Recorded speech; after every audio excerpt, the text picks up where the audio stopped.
കോഴിക്കോട് പന്തീരങ്കാവ് ഗാർഹിക പീഡന കേസിലെ പ്രതി രാഹുൽ പി ഗോപാൽ ജർമ്മനിയിൽ എത്തിയതായി സ്ഥിരീകരിച്ച പോലീസ്. സുഹൃത്ത് രാജേഷാണ് ഇക്കാര്യം സ്ഥിരീകരിച്ചത്. ഇയാളെ പോലീസ് കൂടുതൽ ചോദ്യം ചെയ്യും. അതേസമയം രാഹുലിനായി ബ്ലൂ കോർണർ നോട്ടീസ് പുറപ്പെടുവിച്ചു. കൂടുതൽ വിവരങ്ങളുമായി മേഘന മുരളി ചേരുന്നു. മേഘന, രാഹുൽ ജർമ്മനിയിൽ എത്തിയെന്ന് എങ്ങനെയാണ് പോലീസ് സ്ഥിരീകരിക്കുന്നത്? ഏത് രീതിയിൽ ആരുടെ സഹായം സ്വീകരിച്ച് യാത്ര ചെയ്തു എന്നാണ് മനസ്സിലാക്കുന്നത്?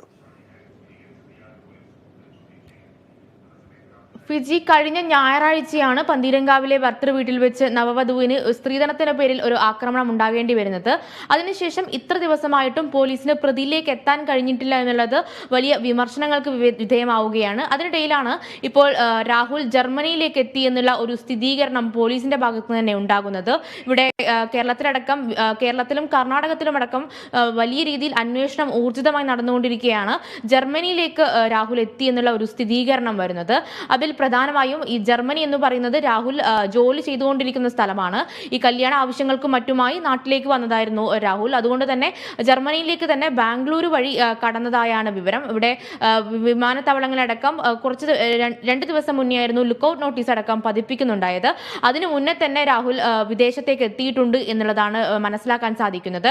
ഇത് രാഹുലിന്റെ സുഹൃത്തായിട്ടുള്ള രാജേഷ് എന്ന് പറയുന്ന സുഹൃത്ത് വഴിയാണ് പോലീസ് സ്ഥിരീകരിച്ചിട്ടുള്ളത്. ഈ രാജേഷ് എന്ന് പറയുന്നത് നേരത്തെ പെൺകുട്ടി അടക്കം കേരള വിഷൻ ന്യൂസിനോടക്കം പ്രതികരിക്കുമ്പോൾ, അതായത് പെൺകുട്ടി ഒരു സുഹൃത്തിന്റെ കാര്യം പറഞ്ഞിട്ടുണ്ടായിരുന്നു, സുഹൃത്ത് വീട്ടിലുണ്ടായിരുന്നു എന്ന് പറഞ്ഞിട്ടുണ്ടായിരുന്നു, ഇതിന് സാക്ഷിയാണെന്ന് പറഞ്ഞിട്ടുണ്ടായിരുന്നു. ആ ഒരു സുഹൃത്ത് തന്നെയാണ്, വീട്ടിലുണ്ടായിരുന്ന അതേ സുഹൃത്ത് തന്നെയാണ് ഈ പ്രതിയെ രക്ഷപ്പെടുത്താൻ വേണ്ടി സഹായിച്ചത് എന്നുമാണ് പോലീസിന്റെ ഭാഗം. അതായത് ഈ പ്രതിയെ സഹായിച്ച സുഹൃത്ത് രാജേഷിന്റെ മൊബൈൽ ഫോൺ സന്ദേശങ്ങളടക്കം പോലീസ് പരിശോധിച്ചു വരികയാണ്. മാത്രമല്ല ഇന്ന് വിശദമായിട്ടുള്ള ചോദ്യം ചെയ്യലിന് വേണ്ടി രാജേഷിനോട് ഹാജരാക്കാൻ കൂടി പറഞ്ഞിട്ടുണ്ട്. മറ്റൊരു കാര്യം എന്ന് പറയുന്നത് രാഹുലിന്റെ വീട്ടുകാർക്കും ഈ ചോദ്യം ചെയ്യലിന് വേണ്ടിയിട്ടുള്ള ഒരു നോട്ടീസ് നൽകിയിട്ടുണ്ട്.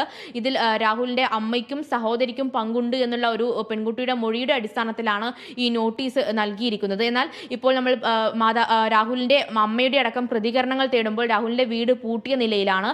രാഹുലിന്റെ വീട്ടിൽ അമ്മയും സഹോദരിയും ഇപ്പോൾ ഇല്ല. അങ്ങനെ രാഹുലിന്റെ അമ്മയ്ക്കും സഹോദരിക്കും ഒരു ചോദ്യം ചെയ്യലിന് ഹാജരാകണം. എന്നാൽ മാത്രമേ ഇതിൽ ഏതൊക്കെ വകുപ്പുകൾ ഇവർക്ക് ചുമത്താൻ പറ്റൂ എന്നുള്ള ഒരു വിശദാംശങ്ങൾ അറിയുള്ളൂ.